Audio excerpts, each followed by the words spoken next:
আসসালামু আলাইকুম ভিউয়ার্স, কেমন আছেন সবাই? তো আজকে তৈরি করব হচ্ছে মাত্র এক টুকরো চিকেন দিয়ে চুলায় তৈরি মজার স্টাফ বান। আর এই নাস্তাটা এত বেশি তুলতুলে নরম যে মুখে দেওয়ার সঙ্গে সঙ্গে মিলিয়ে যাবে। চাইলে বাচ্চাদের টিফিনে কিংবা ব্রেকফাস্টে খেতে পারেন। তো প্রথমে দিয়ে দিচ্ছি 1 চা চামচ পরিমাণ ইনস্ট্যান্ট ইস্ট, দিয়ে দিচ্ছি 1 টেবিল চামচ পরিমাণ চিনি, স্বাদ অনুযায়ী লবণ। আচ্ছা, এই পর্যায়ে দিয়ে দিচ্ছি পরিমাণ মতো কুসুম গরম পানি। আর এখানে আপনারা চাইলে পানির বদলে কুসুম গরম দুধ দিতে পারেন। যেটাই দেন না কেন, পানি কিংবা দুধ অবশ্যই কুসুম গরম হতে হবে। তো নেড়ে চেড়ে চিনি এবং ইস্টটাকে গলিয়ে নিচ্ছি।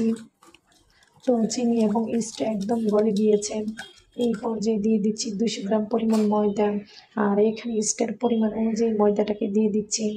আর আপনারা চাইলে কিন্তু ময়দার বদলে আটা দিতে পারেন।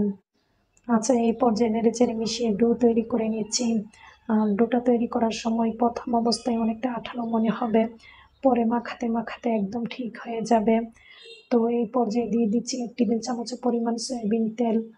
আর আপনারা চাইলে তেলের বদলে বাটার কিংবা ঘি দিতে পারেন। এতে করে কিন্তু নাস্তাটা খেতে বেশি মজা লাগবে।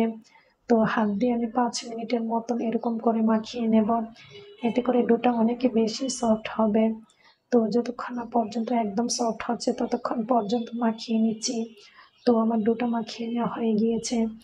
আচ্ছা, এই পর্যায়ে বাটিটাকে ভালো করে র্যাপিং করে দিচ্ছি, যেন ভিতরের বাতাসটা বেরিয়ে না যায়।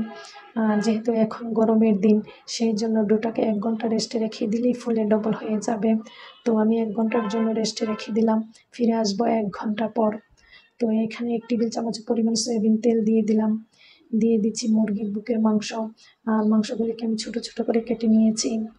দিয়ে দিচ্ছি পরিমাণ মতো পেঁয়াজ কুচি, কাঁচামরিচ কুচি পরিমাণ মতো, দিয়ে দিচ্ছি টমেটো কুচি পরিমাণ মতো।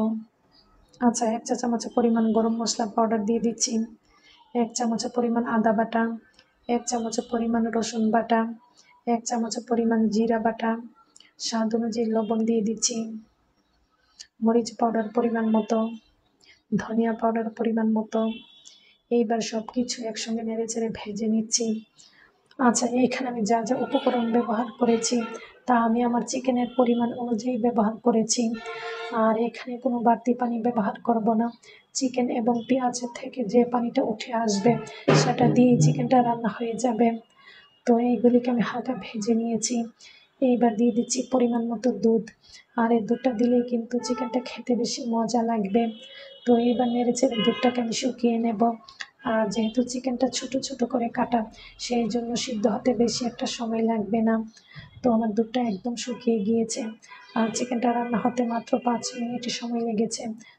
আচ্ছা, যে পাত্রের মধ্যে আমি বেক করব, সেই পাত্রের মধ্যে একটা কাগজ বিছিয়ে সামান্য তেল ব্রাশ করে নিচ্ছি। এতে করে নাস্তাটা ইজিলি ভাবে উঠে আসবে। তো সবটার মধ্যে আমি ভালো করে তেল ব্রাশ করে নিয়েছি। তো এখানে ফিরে আসলাম 1 ঘন্টা পর। 1 ঘন্টার ভিতরে ডোটা ফুলে একদম ডবল হয়ে গিয়েছে। এইবার ডোটাকে আমি তুলে বুডে নিয়ে নিচ্ছি। আর ডোটা কতটা সফট হয়েছে আপনারা দেখতেই পাচ্ছেন। তো সামান্য পরিমাণ ময়দা ছড়িয়ে দিচ্ছি, এতে করে ডোটা বুডে লেগে যাবে না। আচ্ছা, এই পর্যায়ে সামান্য পরিমাণ ময়দা ছড়িয়ে দিচ্ছি। আর আজকে আমি যতটা নাস্তা তৈরি করব ঠিক ততটা পিস কেটে নিচ্ছি। আর ভিউয়ার্স, আপনারা যদি চান আপনাদের ইস্টের মান অনেক দিন পর্যন্ত ভালো রাখতে, সেই ক্ষেত্রে চাইলে ইস্টের কৌটাটাকে ডিপ ফ্রিজের মধ্যে রেখে দিতে পারেন। এতে করে ইস্টের গুণাগুণ 1 থেকে 2 বছর পর্যন্ত ভালো থাকবে। তো আমি 4টি পিস করে নিয়েছি।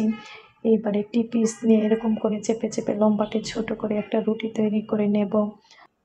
আচ্ছা, আপনারা চাইলে কিন্তু এরকম করে হাত দিয়ে চেপে না তৈরি করে বেলেন দিয়ে রুটিটাকে বেলে তৈরি করে নিতে পারেন।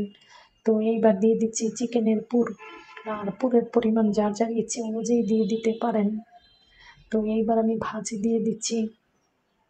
তো এইবার চেপে চেপে সিল করে নিতে হবে। এমনভাবে সিল করে নিতে হবে যেন ভিতরে পুর বেরিয়ে না যায়। তো এইবার আমি এই দিকটা কেটে নিচ্ছি। তো লম্বাটে করে চিকন চিকন করে কেটে নিচ্ছি।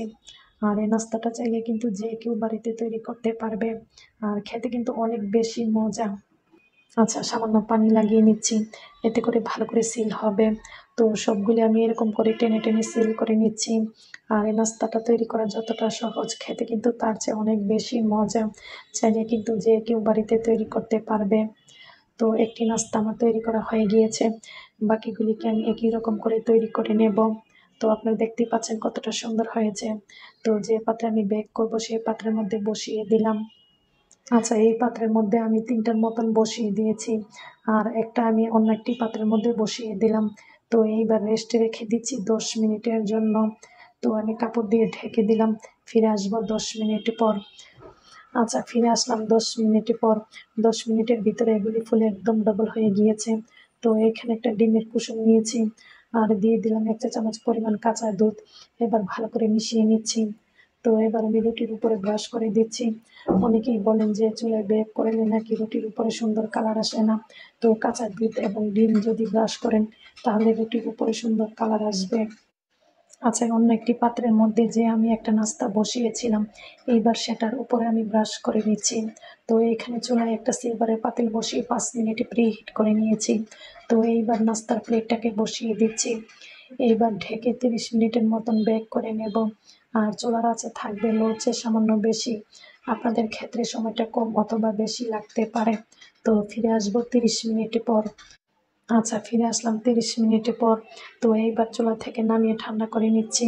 তো আপনারা দেখতেই পাচ্ছেন কতটা সুন্দর কালার হয়েছে। তো বানগুলি একদম ঠান্ডা হয়ে গিয়েছে। এইবার কাগজটা আমি আলাদা করে নিচ্ছি। তো আপনারা দেখতেই পাচ্ছেন কতটা তুলতুলে নরম হয়েছে। তো ভিউয়ার্স, আমার এই রেসিপিটি আপনাদের কাছে কেমন লেগেছে? ভালো লাগলে একটি লাইক দেওয়ার অনুরোধ রইল। তাহলে ভিউয়ার্স, আপনারা দেখতেই পাচ্ছেন কতটা সুন্দর হয়েছে এবং কতটা তুলতুলে নরম হয়েছে। তো এটাকে আমি অন্য একটি চুলার মধ্যে বেক করেছিলাম। তো এটাও কিন্তু অনেক বেশি সুন্দর হয়েছে এবং অনেক বেশি তুলতুলে নরম হয়েছে। তাহলে ভিউয়ার্স, রেডি হয়ে গেল মজাদার চিকেন স্টাফ বান। আর এই নাস্তাগুলি চাইলে বাচ্চাদের টিফিনে দিতে পারেন কিংবা ব্রেকফাস্ট করতে পারেন। তো ভিউয়ার্স, আবারও অনুরোধ রইল চ্যানেলটিকে সাবস্ক্রাইব করে পাশে থাকার জন্য। আর কতটা তুলতুলে হয়েছে আপনারা দেখেই বুঝতে পারছেন। তো আজকের মতন এইখানে বিদায়। সবাই ভালো থাকবেন, সুস্থ থাকবেন। আল্লাহ হাফেজ।